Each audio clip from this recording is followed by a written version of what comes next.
Salaamu calaykum galab wanaagsan waa walaalkii qiimo waaye kusoo dhawaada channelkeena Bin Hindi Media Group. Please waa codsi horta marka hore subscribe, like, share iyo comment waa xagiina. Waxaan rabnaa inaan ka hadalno musiibooyinka ka soo cusboonaada dalka Soomaaliya, gaar ahaan gobolada Hiiraan iyo Shabeellooyinka oo saacadihii u dambeeyay ay soo tarayeen khasaaraha iyo mataqaanaa dhibaatada u geystay fatahaadda dhacday. Sidaan labada socono guud ahaan dalka Soomaaliya waxaa ka jirta dowlad, gaar ahaan meelaha hadda ay masiibada ay ka socotana waxaa ka jiro maamulo dhisan oo runtii maamuladaasuna ay hoos tagaan maamul goboleedyadii loo igmay inay hawshaas ay qabtaan. Waxaa nasiib darro ah oo rabaa horta marka hore inaan ka cudur daarto oo sida caadiyanba madaxda Soomaalida ma jecla dhaliisha, waxay jecel yihiin ammaanta. Khaasatan kuwa hadda noo joogo waa madax jecel markasta in la iska ammaano. Ammaantuna hadda waxay rabtaa inay ku timaado macno qofka bini'aadanka la iskama ammaano. Dhaliishuna ma aha qofka bini'aadanka la iska dhaliilaayo. Dhaliishu waxay leedahay waddo, ammaantuna waxay leedahay waddo. Sidaan aragno marka hadda waxa socdo wax la isku ammaani kara ma aha, waa wixii la isku dhaliili lahaa. Marka dhaliisha hadda taagan waxay tahay dowladdan hadda jirto oo federaalka ah, waddanka dhowr sano ayay joogtaa. Musiibooyinkan hadda socda ee dhacay ee taagan horey u dhaceen waqti dhow oo hadda dhow la soo dhaafay arrintan way jirtay. Wixii laga qabtay way yareen. Maamulka Hirshabelle oo kale oo hadda masiibada ugu daran ay haysato oo maanta aan maqlayno saako kale dooni dad raba inay kusoo ama baxaan inay qalibantay oo dad fara badan lagu laayahay oo qaarkood mas'uuliyiin ay ahaayeen, qaarkoodna ay kuwa mas'uuliyiinta loo ahaayo raba in la samata bixiyo ayaa meeshii ku qarqmay oo ku naf waayay. Xataa la laayahay meydkooda qaarkood aan la helin. Waxaan rabaa marka bahasha inaan laga dhigin hebel aa yiri iyo iyo wax aanan habboonayn oo munaasib ah in lala soo shirtago. Dabcan markasta oo masiibo dhacdan in la yiraahdo beesha caalamka iyo qaramada midoobay iyo deeq bixiyaashiyo in la yiraahdo waxaa ka fiican marwalba in Soomaalinimada iyo damiirka uu shaqeeyo iyo dadnimada iyo dowladnimada. Dowladnimada ma aha kaliya in laga fikiro maamulkeen dhisnaa iyo maamulkeen duminaa, laakiin muhiimadda waxaa waaye maamulka la dhisaayo dadka loo dhisay ama loo dhisaayay in noloshooda laga fikiro. Haddii maamulka la dhisay dadkii la maamuli lahaana aan noloshoodii la kargarayn karin, waa dhibaato weyn oo problem aad u weyn ah. Beledweyn maalin dhaweyti ka soo baxday dhibaato ka daran oo dadkii ay geedaha fuuleen oo bir xataa wax loo gaarsiiyo mucaawino xataa haddii la heli lahaa loo gaarsiin la waayo. Tiyo kala soo noqotay dowladda bedelkii ay ku mashquuli lahayd inay ka hortagto masiibadaas dhacday inaysan dib u soo noqon, ama ugu yaraan haddii wax ka tan badan ay imaadaan ay noqoto xataa la helo waddooyinkii lagu badbaadi lahaa. Kama fikirin, kama shaqaynin, falankeedii iyo qorshaheedana ma diyaarinin. laakiin nasiib darro waxay ku mashquulshay in ay aado u jihaysato maamulo kale oo dhisan inay dumiso iyo kuwa kaloo ayada rabto inay soo saarato iyo waxyaabo noocaas. Taasina waxay keenaysaa markasta week oo xagga dowladda iyo shacabkii dhexdooda imaanaya daciifnimo iyo shaqadii loo baahnaa oo gaabis noqotay. Sidoo kale maamulka Hirshabelle naftirkiisu dhaliishu uu leeyahay. Madaxweyne Maxamed Cabdiwaare iyo Cali Guudlaawe mas'uuliyadda ugu weyn dadka ee dhabarka u ridanaya ayaga waay. Waxaa laga rabaa arrintan wixii la soo dhaafay waa soo dhaafay, laakiin hadda waxaa loo baahan yahay webiyadan markasta qarka soo jabsanaya in horta lagu sameeyo dib u habeen, dib u dayactir lagu sameeyo. Wixii qalabkii lagu qodi lahaa waa la heli karaa. Hadduu Ilaahay ku idmaayo qaab kale biyo xiran loo sameeyo waa la heli karaa. Caratuur haddii loo baahdo waa la samayn karaa.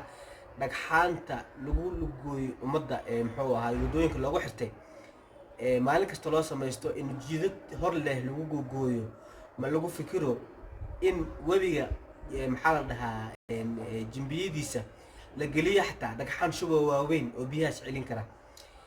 ma lagu fikiro in bridge adag la saaro oo markay dhibaatada noocan oo kala timaado dadku ku samata bixi karaan, qarashka waa la heli karaa. laakiin dhibaatada ugu weyn oo jirtaa waxay tahay waxaan ku mashquulsannahay koobka shaah ee siyaasiga horyaal iyo mobileka iyo laptopka. caqliga siyaasiyiinta soomaalida markaan si u fiiriyo waa daciif, hankoodana wuu gaaban yahay. muhiimadda wax kale ma aha, war adigu mas-uulaa tahay. mas-uuliyiinta soomaalida mas-uuliyiintooda, mas-uuliyiintiinan idinkaa mas-uuliyad iska dhigay, ma aha inaa anaga horta mas-uul idinka dhignay. maadaama adiga isku dooratay inaad mas-uul noqotid, waxaa muhiim ah mas-uuliyaddaada inaad gudatid ugana soo baxdid sida loo baahnay. marka qaabkaa arkayno qaab shaqaynaysa oo wanaagsan ma aha. dadkaas samata bixin u baahan yihiin. dhibaatadu hadda ugu daran waxay haysataa hiiraan, laakiin shabeellooyinkana dabcan calaacal kan ka badan ayaa imaan doona. waxaan si degdega u faraynaa madaxda dalka, dowladda dhexe iyo goboleedyada intaba, in ay la yimaadaan jawi ka maxaa la dhahaa ka bedela midka hadda ay ku jiraan, maskax iyo balaan cad oo ay ku samata bixin karaan danyarta Soomaaliyeed ee ayaga hoostooda ku dhimanaya. ayaga ma dareemaan mana arkaan. haddii tusaale ahaan madaxweynaha asigoo joogo oo webiga soo jabsado, automatically helicopter u imaanaya wuu soo qaadaa. laakiin shacabkii maxaa qaadaya? gaari-dameer meel ma geyn karo, doon meel ma geyn karto, waa ayadaas biyaha ku dhex waxaysantay. gaari hawlkiisa haba sheegin, gurihii daadkaa qaaday, waxay cunaan ma leh, meel loo marsiiyo ma leh. adinkana mukayifaa ku dhex jirtiin, birimi sugunta teersana waa cunaysaan. waxaas cunaysaan waa xaaraam. dhacaamka aad laqaysaan wax u wanaagsan bini'aadanimada ma aha. dadka masaakiinta ah xuquuqdooda intaa ku tuman kartiin, ood laqi kartaan, ood cuni kartaan, oo handadi kartaan, waa handadeen. waxaa idin leenahay kuraas idinkuma haysano, ra'yigeena inaan ka hadalnana hanugu qabsaninaha. waxaa yeeshaan shacabka dareera idinkaga baahan yihiin u daryeela. waana mahadsantihiin. salaamullahi calaykum, galab wanaagsan. waa walaalkii Qiilmo waaye. kusoo dhawaada channelkeena Bin Hindi Media Group. please waa codsi horta marka hore subscribe, like, share iyo comment waa xaggiina. waxaan rabnaa inaan ka hadalno musiibooyinka ka soo cusboonaada dalka Soomaaliya, gaar ahaan gobolada Hiiraan iyo Shabeellooyinka oo saacadihii u dambeeyay ay soo tarayeen khasaaraha iyo mataqaanaa dhibaatada u geystay fatahaadda dhacday. sidaan la wada socono, guud ahaan dalka Soomaaliya waxaa ka jirta dowlad, gaar ahaan meelaha hadda masiibada ay ka socotana waxaa ka jiro maamulo dhisan oo runtii maamuladaasuna ay hoos tagaan maamul goboleedyadii loo igmaday inay hawshaas ay maxaa la dhahaa qabtaan. waxaa nasiib darro ah oo rabaa horta marka hore inaan ka cudur daarto oo waxaa la dhahaa sida caadiyanba madaxda Soomaalida ma jecla dhaliisha, waxay jecel yihiin ammaanta. khaasatan kuwa hadda noo joogo waa madax jecel markasta in la iska ammaano. ammaantuna hadda waxay rabtaa inay ku timaado macno, qofka bini'aadanka la iskama ammaano. dhaliishuna ma aha qofka bini'aadanka la iska dhaliilaayo. dhaliishu waxay leedahay waddo, ammaantuna waxay leedahay waddo. sidaan aragno marka hadda waxa socdo wax la isku ammaani kara ma aha, waa wixii la isku dhaliili lahaa. marka dhaliisha hadda taagan waxay tahay dowladdan hadda jirto oo federaalka ah, waddanka dhowr sano ayay joogtaa. masiibooyinkan hadda socda ee dhacay ee taagan horey u dhaceen waqti dhow oo hadda dhow la soo dhaafay. arrintan way jirtay, wixii laga qabtay waa yareen.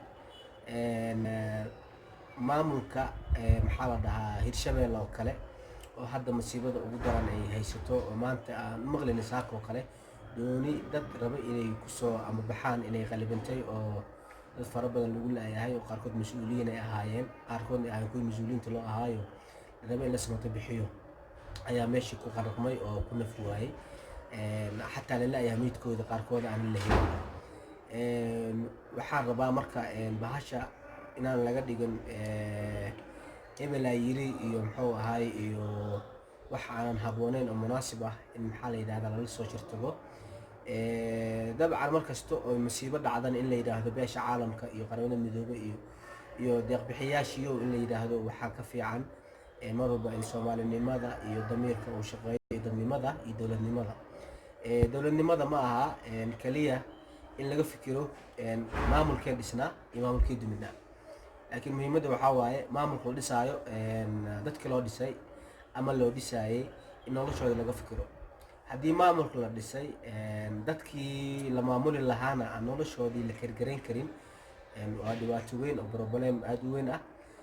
Beled weyn maalin dhaweyti ka soo baxday dhibaato ka daran oo dadkii ay geedaha fuuleen oo bir xataa wax loo gaarsiiyo mucaawino xataa haddii la heli lahaa bir loo gaarsiin la waayo.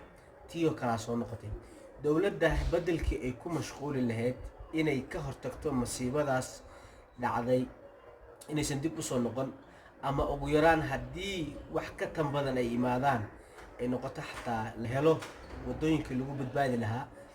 kama fikirin, kama shaqaynin, falankeedii iyo qorshaheedana ma diyaarinin, laakiin nasiib darro waxay ku mashquulshay in ay aado u jihaysato maamulo kale oo dhisan inay dumiso iyo kuwo kaloo ayada rabto inay soo saarato iyo waxyaaba noocaasa. taasina waxay keenaysaa mar kasta wiig oo xagga dowladda iyo maxaa la dhahaa shacabkii dhexdooda imaanaya daciifnimo iyo shaqadii loo baahnaa oo gaabis noqotay. sidoo kale maamulka Hirshabeelle naftirkiisu dhaliishu wuu leeyahay. madaxweyne maxamed cabdiwaare iyo cali guudlaabe mas-uuliyadda ugu weyn dadka ee dhabarka u ridanaya ayaga waaye. waxaa laga rabaa arrintan wixii la soo dhaafay waa soo dhaafay, laakiin hadda waxaa loo baahan yahay webiyadan mar kasta maxaa la dhahaa qarqa soo jabsanaya in horta lagu sameeyo muxuu ahay dib u habeen, dib u dayactir lagu sameeyo. wixii qalabkii lagu qodi lahaa waa la heli karaa. hadduu ilaahay ku idmaayo qaab kaloo biyo xiraan loo sameeyo waa la heli karaa. caratuur haddii loo baahdo waa la samayn karaa. dhagxaanta lagu lugooyo ummadda muxuu ahay waddooyinka loogu xirtay maalin kasta loo samaysto in jidad hor leh lagu gogooyo, ma lagu fikiro in webiga maxaa la dhahaa jimbiyadiisa la geliyo xataa dhagxaan shuboo waaweyn oo biyahaas celin kara. ma lagu fikiro in bridge adag la saaro oo markay dhibaatada noocan oo kala timaado dadku samata bixi karaan. qarashka waa la heli karaa, laakiin dhibaatada ugu weyn oo jirtaa waxay tahay waxaan ku mashquulsannahay koobka shaah ee siyaasiga horyaal iyo mobileka iyo laptopka. caqliga siyaasiyiinta Soomaalida markaan si u fiiriyo waa daciif, hankoodana wuu gaaban yahay.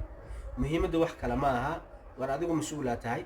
mas-uuliyiinta Soomaalida mas-uuliyiintooda mas-uuliyiintiinan idinkaa mas-uuliyad iska dhigay, ma aha inaan anaga horta mas-uuliyad ka dhignay. maadaama adiga isku dooratay inaad mas-uul noqotid, waxaa muhiim ah mas-uuliyaddaada inaad gudatid uguna soo baxdid sida loo baahnaa. marka qaabkaa arkayno qaab shaqaynayso oo wanaagsan ma aha. dadkaas samata bixina u baahan yihiin. dhibaatadu hadda ugu daran waxay haysataa hiiraan, laakiin shabeellooyinkana dabcan calaacal kan ka badan ayaa imaan doona. waxaan si degdega u faraynaa madaxda dalka, dowladda dhexe iyo goboleedyada intaba in ay la yimaadaan jawi maxaa la dhahaa ka bedela midka hadda ay ku jiraan, maskax iyo balaan cad oo ay ku samata bixin karaan danyarta Soomaaliyeed ee ayaga hoostooda ku dhimanaya. ayaga ma dareemaan mana arkaan. haddii tusaale ahaan madaxweynaha asigoo joogo webiga soo jabsado automatically helicopter u imaanaya wuu soo qaadaa, laakiin shacabkii maxaa qaadayo? gaari dameer meel ma geyn karo, doon meel ma geyn karto, waa ayadaas biyaha ku dhex waxaysantay. gaari hawlkiisa haba sheegin, gurihii daadkaa qaaday, waxay cunaan ma leh, meel loo marsiiyo ma leh. adinkana mukayifaa ku dhex jirtiin, birimi sugunta teersana waa cunaysaan. waxaas cunaysaan waa xaaraam. dhacaamka aad laqaysaan wax u wanaagsan bini'aadanimada ma aha. dadka masaakiinta ah xuquuqdooda intaa ku tuma kartiin ood laqi kartaan, ood cuni kartaan, oo handadi kartaan waa handadeen. waxaa idin leenahay kuraas idinkuma haysano, ra'yigeena inaan ka hadlana hanugu qabsaninaha. waxaa yeeshaan shacabka dareera idinkaga baahan yihiin u daryeela. waana mahadsantihiin.